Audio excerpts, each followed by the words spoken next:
Aujourd'hui, je vous présente comment les femmes géraient leur menstruation en Nouvelle-France et à l'époque victorienne. Alors, cette vidéo contient un avertissement.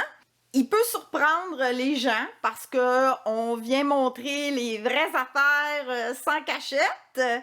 Néanmoins, pour les besoins de la cause, vous allez voir que sur les présentations, même si ça paraît très peu, je porte là une petite culotte, une bobette moderne, couleur chair. Donc, il n'y a rien qui est vu qui peut être choquant, même si on montre ce qu'il y a à voir. Au 18e siècle, ce qui sert à recueillir le sang menstruel est appelé chauffoir. Dans L'art de la lingère, qui est un ouvrage publié à l'époque, on a ici la description comment faire des chauffoirs et aussi comment les porter. Un chauffoir, c'est tout d'abord un grand carré de toile de lin, de préférence grège, que l'on va plier, comme on dit, en enveloppe. Ce qui permet d'avoir donc au centre une région qui est vraiment avec plusieurs épaisseurs de tissu. Ensuite, on va avoir un ruban ou comme ici une ganse de tissu qui va être attaché autour de la taille qui va permettre de maintenir le chauffoir en place.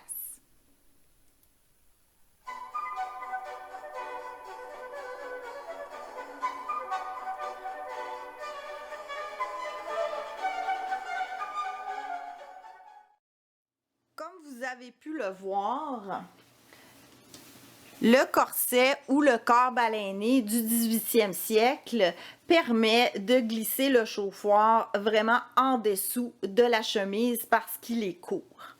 Dans les décennies suivantes, le vêtement de soutien pour le buste va continuer de raccourcir.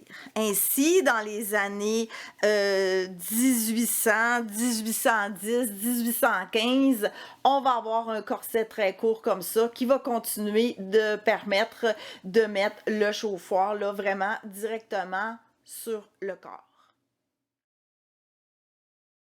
Cependant, au courant des années 1820 et même 1830, le corset va rallonger.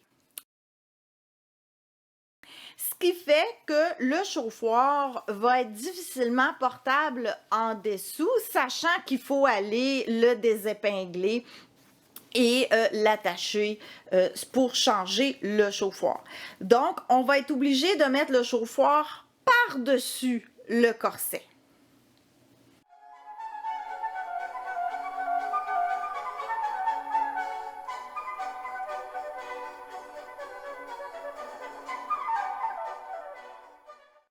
C'est aussi à cette époque où les menstruations vont devenir quelque chose d'un petit peu plus malaisant.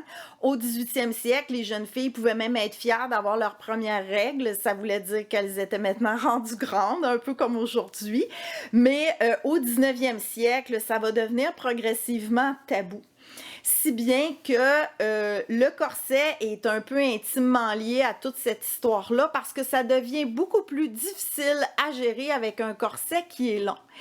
Donc, à cette époque, on a des robes de chambre, des vêtements d'intérieur qui vont permettre de rester chez soi pour raison d'indisposition, quand même convenablement vêtu, mais peut-être sans porter de corset.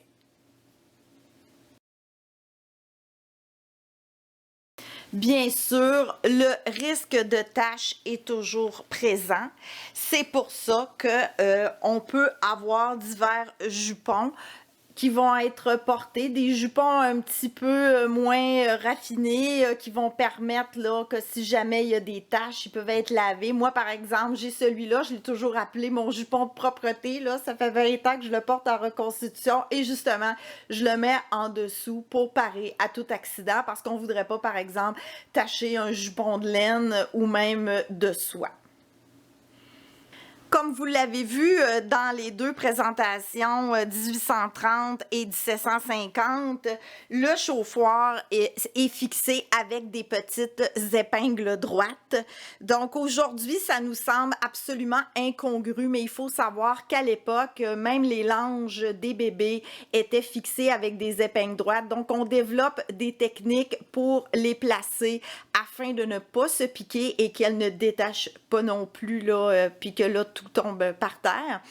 Moi, j'aime toujours expérimenter et je vous le dis, j'ai expérimenté des chauffoirs de lin avec des épingles droites en reconstitution historique à plusieurs reprises et je ne me suis jamais piquée et il n'y a jamais de chauffoir non plus là, qui est tombé là, en plein milieu de la cuisine. Donc, on développe des techniques comme les femmes à cette époque. Avec toutes sortes de nouveaux développements, les catalogues, les élastiques et plein de choses comme ça, on va voir apparaître des ceintures. Donc, contrairement au chauffoir, au lieu d'avoir simplement un cordon, on va vraiment avoir une ceinture qui est avec des élastiques, qui est boutonnée, sur laquelle on va pouvoir venir épingler des petites serviettes qui sont lavables comme celle-là ici. Regardez comme c'est ingénieux. Donc, l'intérieur se replie et on peut aussi, bien sûr, au besoin, aller ajouter une autre petite pièce de tissu pour augmenter le niveau d'absorption de la serviette. Et ça permet aussi de pouvoir bien la laver là, en la dépliant comme ça. On a un exemple ici dans le catalogue Eaton 1901. Ici, chez Sears, en 1897, la ceinture et les serviettes.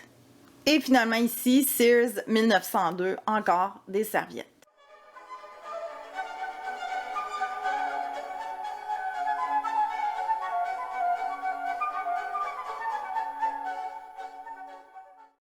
Ça aussi, je les ai testés. La preuve, c'est que j'en ai qui sont encore tachés. Donc, quand je vous parle d'expérimentation, je ne parle pas à travers mon chapeau, au risque de vous choquer un peu. Donc, la mode des corsets va se poursuivre en allongeant. Donc, on a ici un corset 1890. Si on s'en va à l'époque de la guerre de 14, donc 1915-1918, on se retrouve avec des corsets qui sont de plus en plus longs. Donc, encore là, la ceinture doit être portée par-dessus. Heureusement pour nous, la chemise qui est toujours portée en dessous a vraiment raccourci, donc ça devient moins difficile à gérer.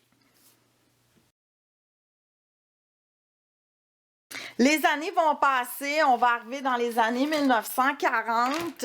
Là, la chemise n'est plus portée en dessous, donc un très gros changement dans l'histoire du costume.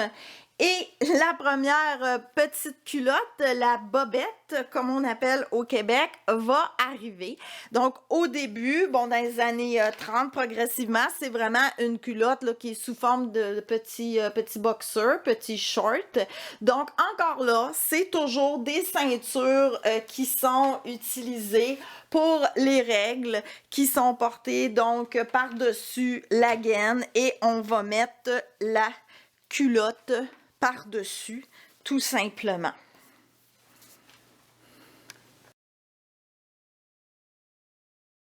Ensuite, dans les années 50-60, la ceinture va toujours être présente, mais on va commencer à avoir là, des serviettes qui vont être jetables.